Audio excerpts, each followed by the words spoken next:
Saudações, terráqueos. Pessoal do segundo ano, questão semana 8. A gente tinha aqui, a gente continuou a questão da calorimetria, né, quantidade de calor, e começamos a entrar na questão das formas de propagação de calor. Né? Nessa primeira questão, que era um problema, o que é que a gente vai ter aí? A gente tem um bloco de 400 gramas, então massa, 400 gramas, certo? Isso aqui está na forma de gelo, né? Gelo, então é forma sólida, ok? Está com a temperatura inicial menos 30 graus Celsius, sob pressão normal. Aí na letra A, foi dados os devidos coeficientes, né?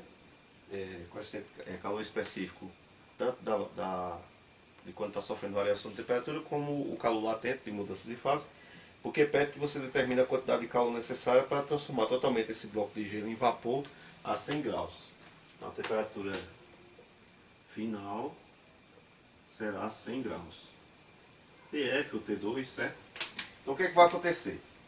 Se o bloco está congelado, ele tem que sair dessa mudança de menos 30, aumentando a temperatura até zero, então é uma variação de calor específico, que ele vai sofrer mudança na temperatura. Chegando em zero, ele vai fundir, né? Ou seja, vai derreter, aí é o calor latente, que ele vai se tornar líquido. Quando está em líquido, ele vai esquentar de 0 a 100, então é calor específico de novo, que está na forma líquida de água. E quando chegar em 100, ele vai vaporizar, né? Vai evaporar, aí calor latente para vaporização. Então antes de você tentar montar qualquer cálculo, raciocine nisso. Quais são os cálculos que você vai ter que fazer? Então tem uma conta que usa isso aqui, MC delta T, quando ele está do gelo até se tornar água, né? Certo? Aí vai ter, isso aqui é o Q1.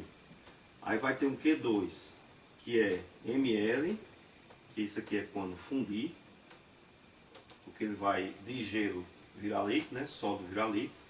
Aí depois você vai ter um Q3, que é MC delta T, que é quando de água se tornar vapor, certo? Que é de 0 a 100. E por último vai ter um Q4, que é ml de novo, que é quando vaporizar. Que é quando ele vai estar no estado líquido e passar para o estado de vapor.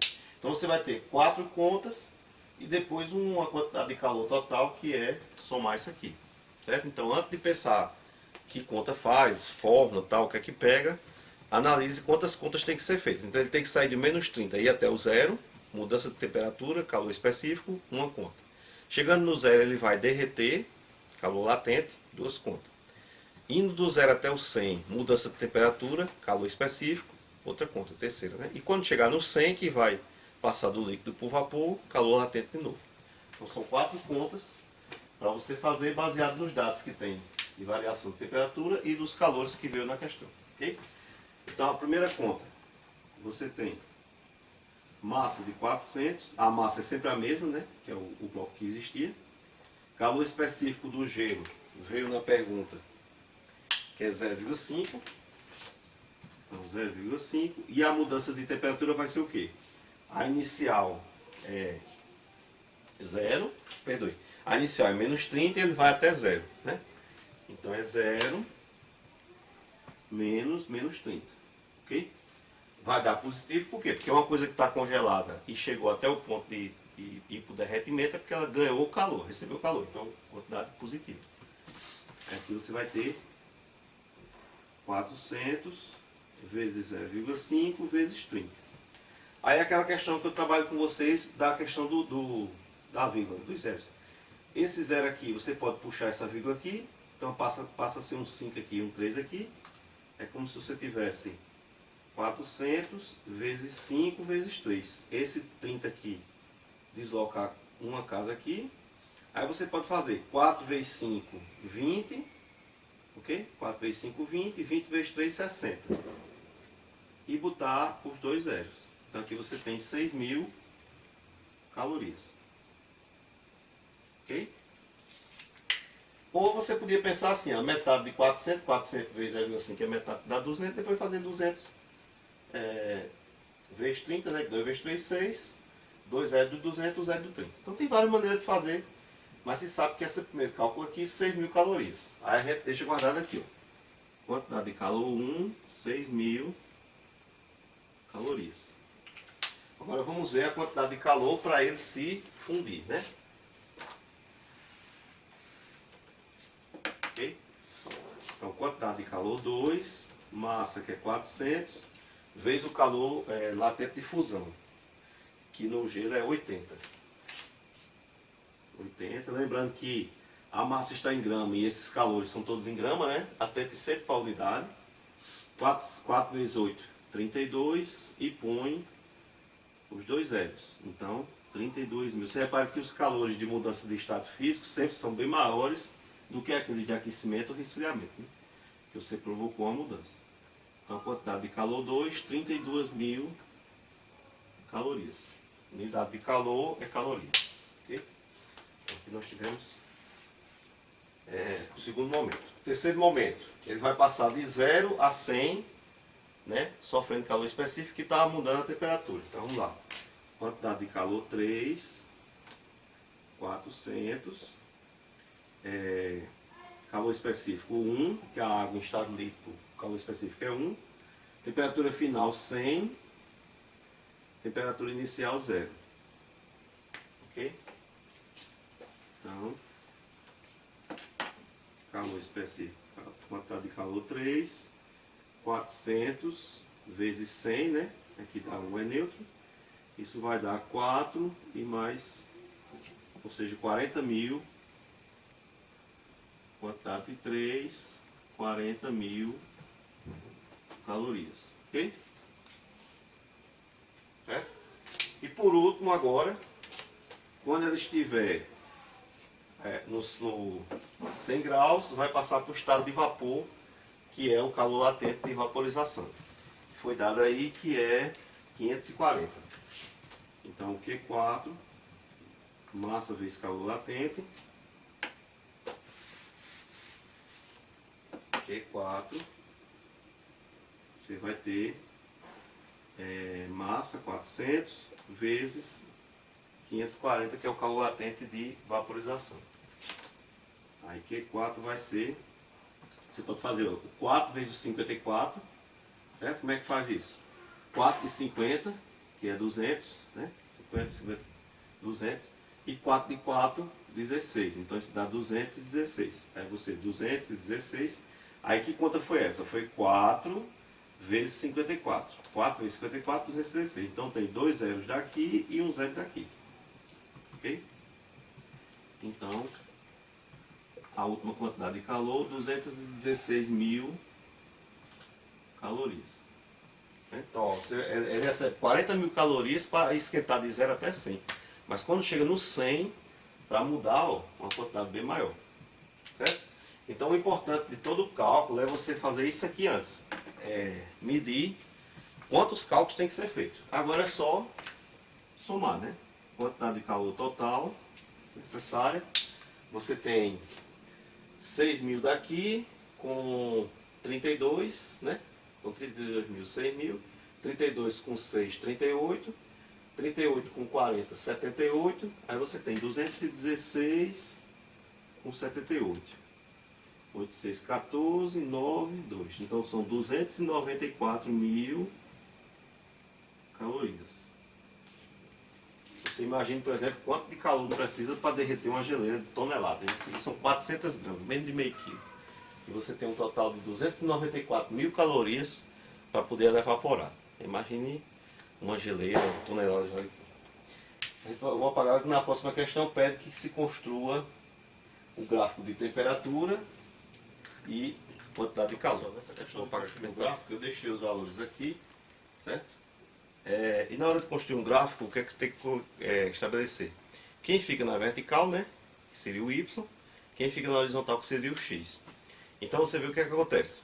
Quem está sendo modificado com o que está acontecendo com o corpo. Você tem um corpo a menos 30 graus, que está recebendo calor continuamente, e a temperatura dele está se alterando, né? Ele partiu de menos 30, foi até zero, continuou aquecendo. Então, quem está sendo modificado é a temperatura. Quem está provocando modificação da temperatura é a quantidade de calor. Então, quantidade de calor é o X, na horizontal, temperatura vertical. Por quê? Porque conforme você está mudando a quantidade de calor colocada no corpo, você está encontrando uma nova temperatura para esse corpo. Ok?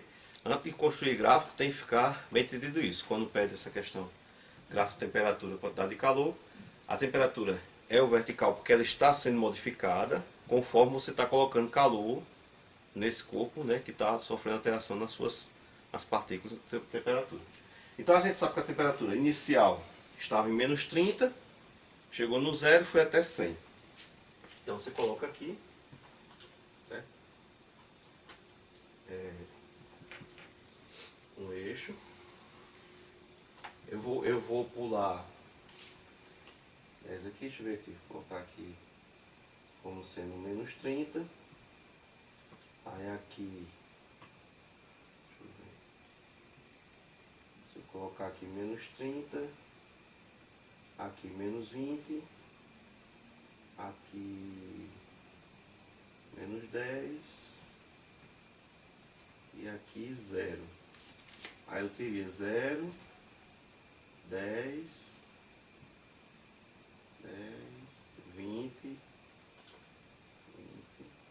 30, 40. Então eu estou vendo que não vai dar o espaço que eu coloquei, certo?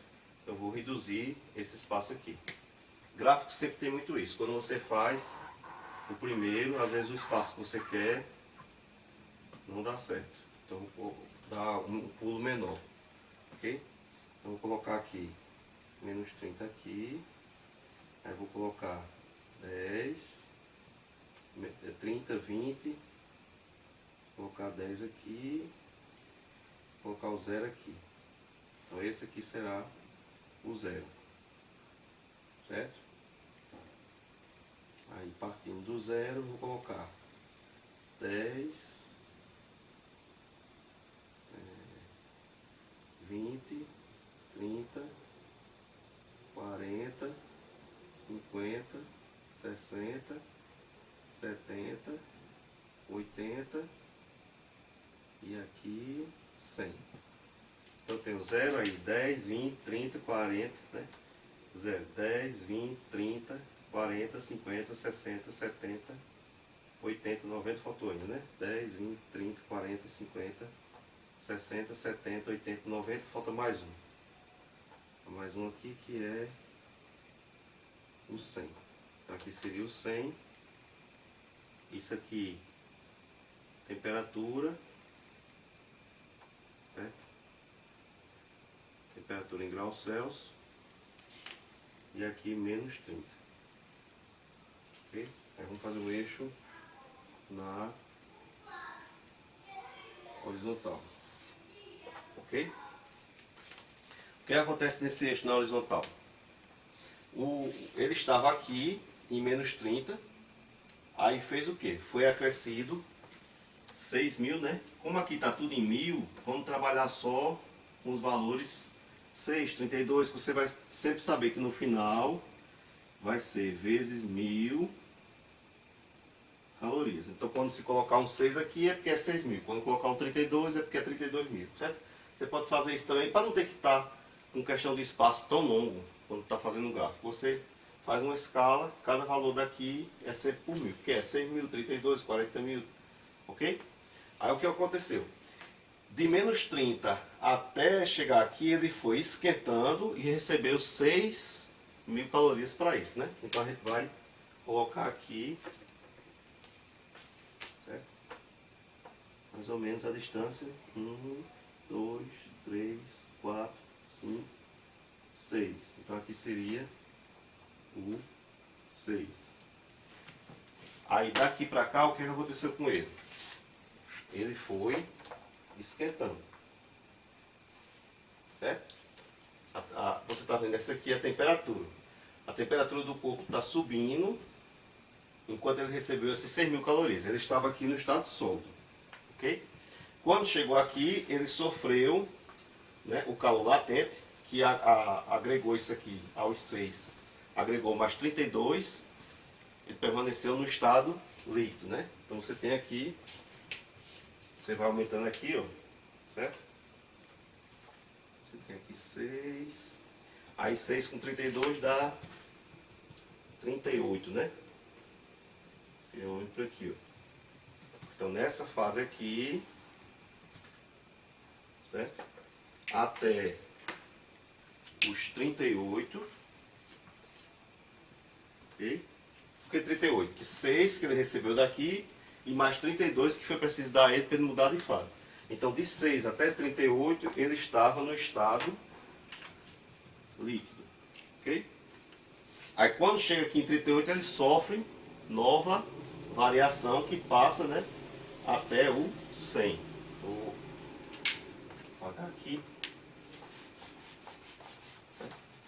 Vamos fazer aqui uma ligação. Ele recebe, no caso aqui não vai dar, mas seria mais ou menos até aqui, seria 6. Eu vou apertar um pouco porque não vai caber aqui, mas ele ia receber aqui mais um pouco, que seria o 32 com, né, o 38 já está aqui com mais 40, ele iria até o 78 e isso aqui se ligaria com esse 100 aqui, ó. Certo? Então seria esse ponto aqui mais ou menos. E ao chegar aqui ele mudou do estado líquido para o estado, né? E foi ganhando temperatura. Certo? Aí aqui ele subiu. Certo? Quando chega nesse estado aí. Aqui ele está com... Vou deixar aqui embaixo. 38 com mais 40 que deu 78. Aqui seria o 78, certo?